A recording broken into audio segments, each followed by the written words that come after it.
దేవుని పరిశుద్ధ నామానికి మహిమ కలుగునుగాక. ప్రతిదినం దైవ సన్నిధి కార్యక్రమాన్ని వీక్షిస్తున్న ప్రేక్షకులందరికీ మన ప్రభువును ప్రియరక్షకుడు యేసుక్రీస్తు వారి పరిశుద్ధ నామంలో మీ అందరికీ నా ప్రత్యేకమైన వందనాలు తెలియజేస్తున్నాను. ప్రభువునందు ప్రిలారా, ఈ యొక్క దినమున మత్తయి సువార్త 7వ అధ్యాయంలో 7వ వచనాన్ని మనం చదువుకుందాం. అడుగుడి మీకు ఇయ్యబడును, వెదకుడి మీకు దొరుకును, తట్టుడి మీకు తీయబడును.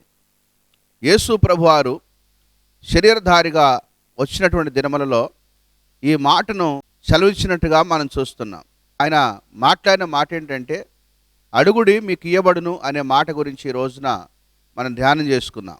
యేసు ప్రభువారు ఈ లోకంలో శరీరధారిగా వచ్చాడు, కానీ శరీర సంబంధమైన వాటి గురించి ఆయన మాట్లాడలేదు.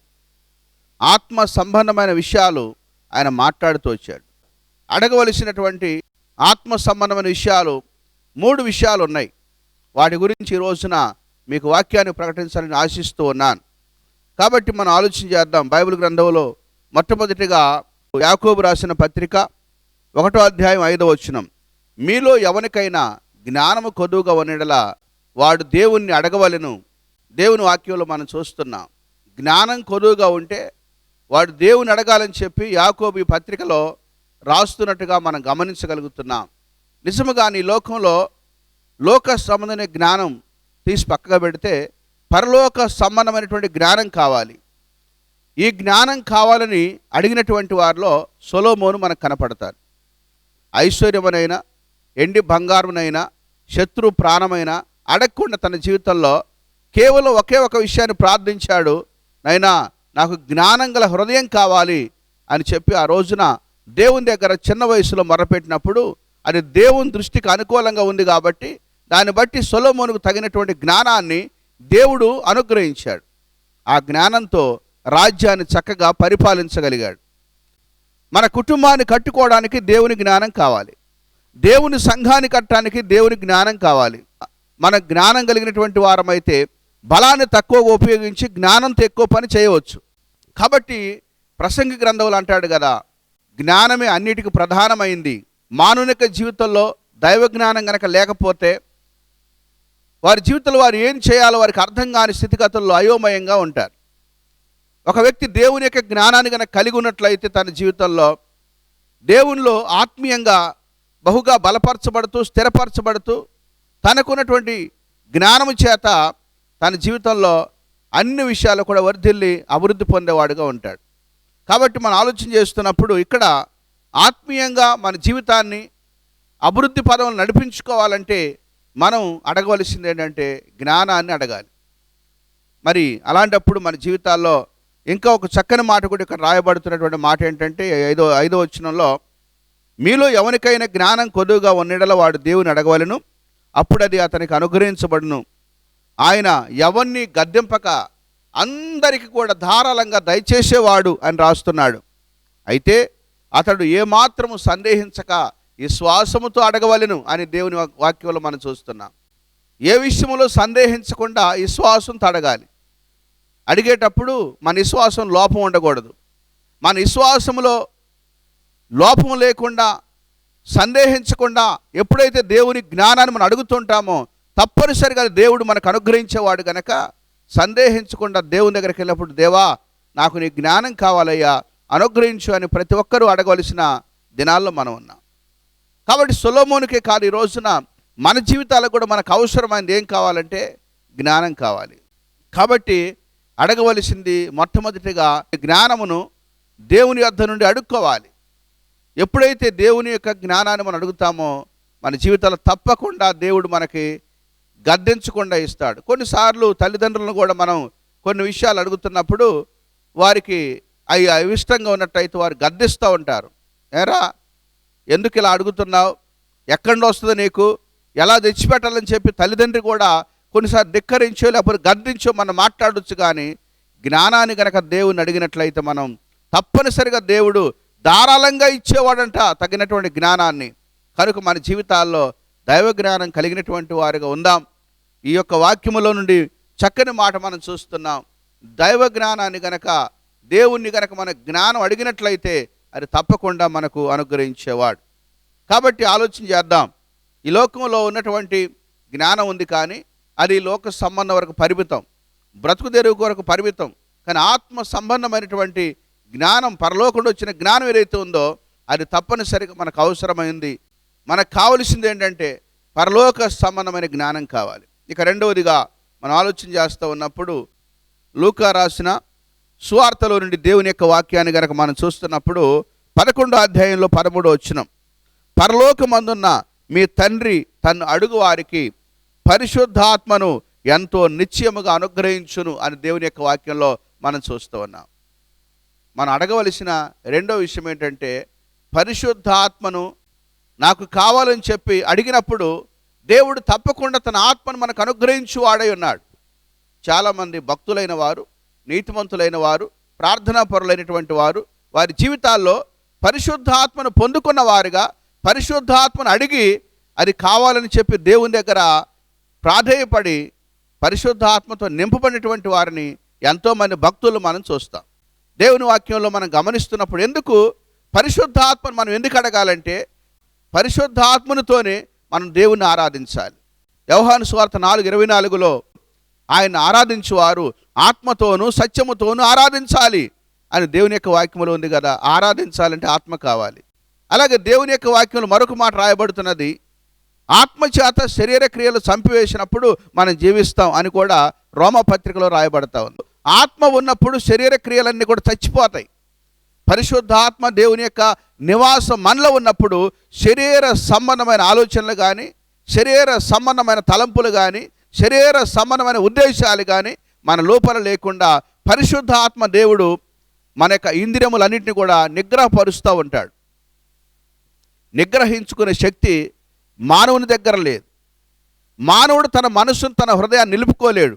కానీ పరిశుద్ధాత్మ దేవుడు గనక మనలో నివసించినట్లయితే తప్పనిసరిగా పరిశుద్ధాత్మ దేవుడు మనకు కావలసిన నిగ్రతనిస్తాడు.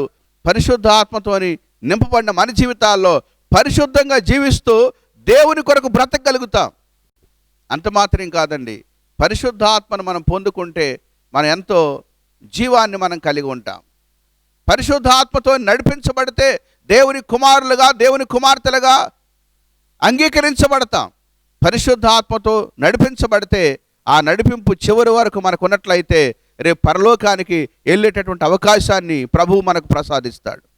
యేసు ప్రభు కూడా ఈ లోకానికి వచ్చినప్పుడు ఆత్మలో ఆనందించేవాడు, ఆత్మతో నడిపించబడేవాడు.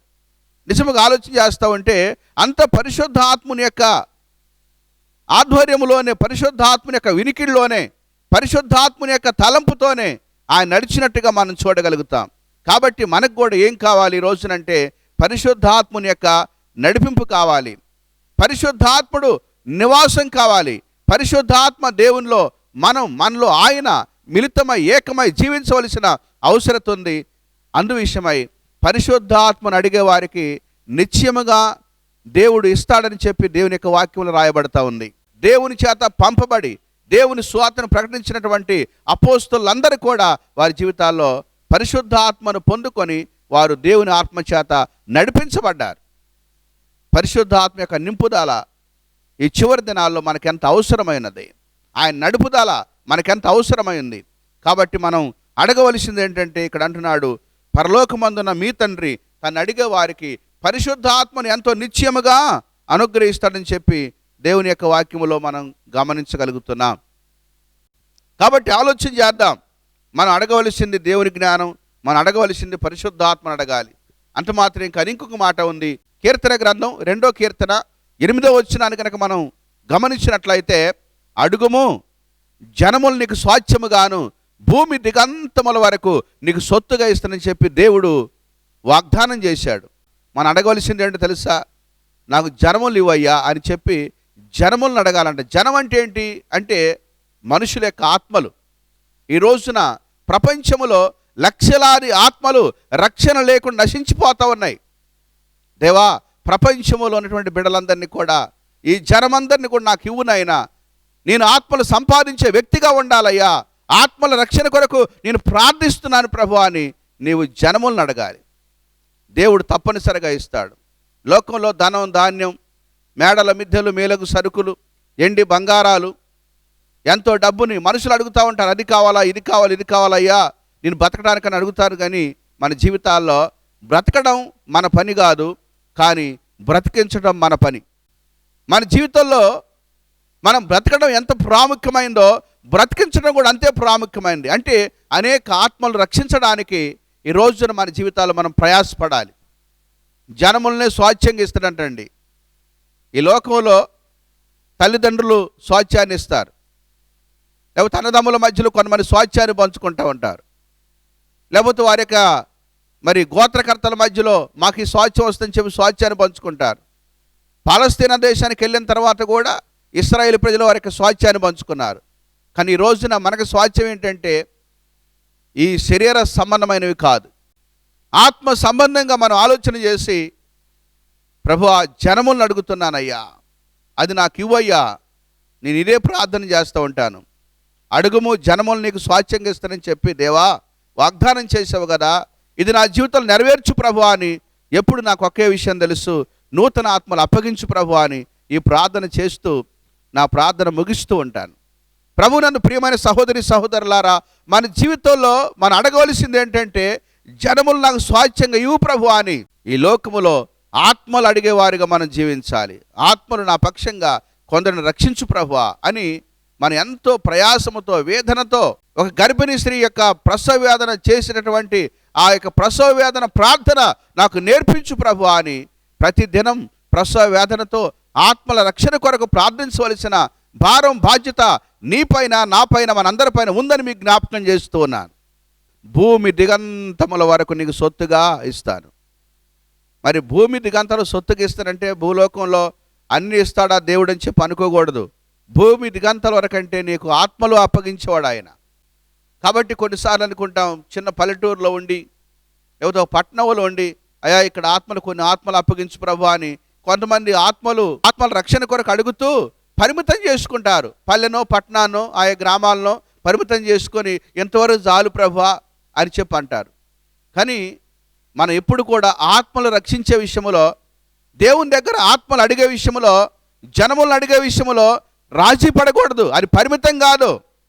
ఎన్నో ఆత్మలు రక్షించడానికి ఎంతోమంది భక్తులు దేశ దేశాలు విడిచిపెట్టి సువార్త లేని ప్రాంతాలకు వెళ్ళి వారి ప్రాణం తీసుకొని వారి జీవితాల్లో అనేక ఆత్మలు రక్షించడానికి మూల కారకులయ్యారు. ఎన్నో శోధనలు, ఇబ్బందులు, కష్టాలు, కన్నీళ్లు, అనేక రకాల శ్రమల్ని వారు అనుభవించారు.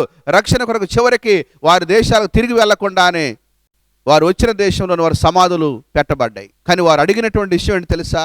ఈ దేశానికి వచ్చే ప్రభువా ఇక్కడ ఆస్తిపాస్తులు కావాలి అని వారు అడగలేదండి. ఈ దేశంలో ఆత్మలు రక్షించడానికి వచ్చానయ్యా, నా పక్షం కొన్ని ఆత్మలు రక్షించయ్యా అని ఆత్మల విషయమై భక్తులు అడిగినటువంటి వారుగా ఉన్నారు. కాబట్టి ఈ రోజున మన ఆత్మీయ జీవితంలో, మన విశ్వాస జీవితంలో మనం అడుగుతున్నది ఏంటి?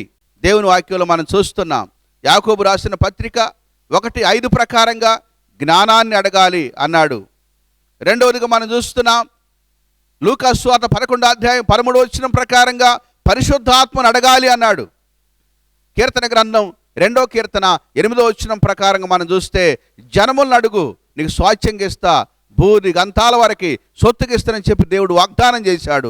వాగ్దానం చేసిన దేవుడు నమ్మదగిన వాడు గనక మనం దేవుని యొద్ద నుండి అనేక ఈవులు మనం పొందుకుంటున్నాం. కానీ ఆత్మీయంగా అడగవలసిన ఈవులను అడగలేక పొందుకోలేకపోతా ఉన్నాం. చాలామంది శరీర సంబంధమైన వాటి కొరకే అడిగేవారుగా ఉన్నారు. అయ్యా నాకు ఆహారం కావాలి, అయ్యా నాకు వస్త్రం కావాలి, అయ్యా నాకు ఇల్లు కావాలి, అయ్యా నాకు పెళ్లి కావాలి, అయ్యా నాకు ధనం కావాలి, అయ్యా నాకు ఉద్యోగం కావాలి. చూడండి, చాలామంది ఇలాగ అడిగేవారు చాలామంది ఉన్నారు. లేకపోతే నా అవసరాలు తీర్చయ్యా, నా అక్కరలు తీర్చయ్యా అని అంటారు.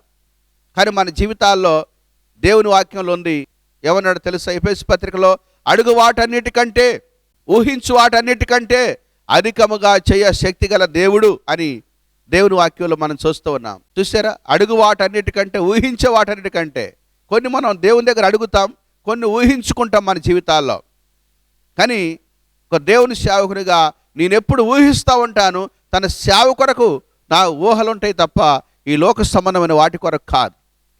కాబట్టి ప్రతి ఒక్క విశ్వాసి, ప్రతి ఒక్క ఆత్మీయుడు, ప్రతి దేవుని బిడ్డ ఈ రోజున వారి జీవితాల్లో వారు అడగవలసినటువంటిది ఏంటంటే ఆత్మీయంగా అడుగుతూ ఆత్మీయమైనటువంటి వరములు, ఆత్మీయమైన ఫలములు, ఆత్మీయమైనటువంటి ఆ జీవితాన్ని మనం పొందుకున్నప్పుడు మన జీవితాల్లో దేవుని రాజ్యానికి మనం పాత్రులవుతామని చెప్పి మీకు జ్ఞాపకం చేస్తున్నాను. అలాగే పరలోక రాజ్యములో ఒక ఉన్నతమైన మహిమను కూడా మనం పొందగలుగుతాం.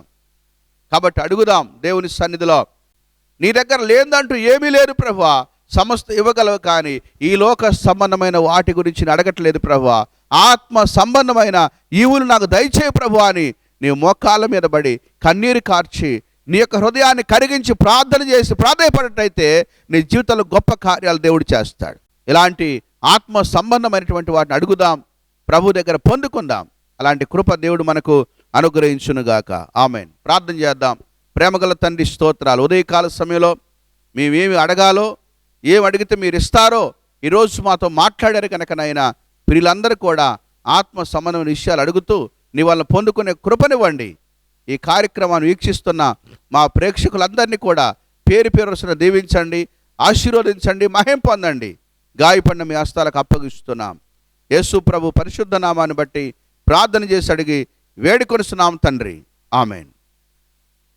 God bless you. ఆలోచన చేత నన్ను నడిపిస్తావయ్యా, నీ ఆత్మ చేత నన్ను వాడుకుంటావయ్యా.